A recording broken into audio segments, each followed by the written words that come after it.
యాదాద్రి భువనగిరి జిల్లా చౌటుప్పల్ మండలం ఎల్లంబావిలోని ఓజో పరిశ్రమలోని షార్ట్ సర్క్యూట్ కావడంతో భారీ అగ్ని ప్రమాదం జరిగింది.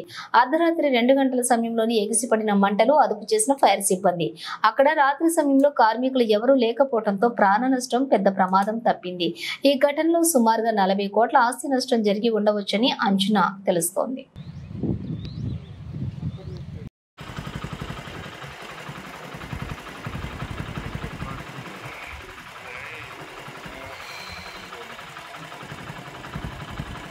ये कंपनी है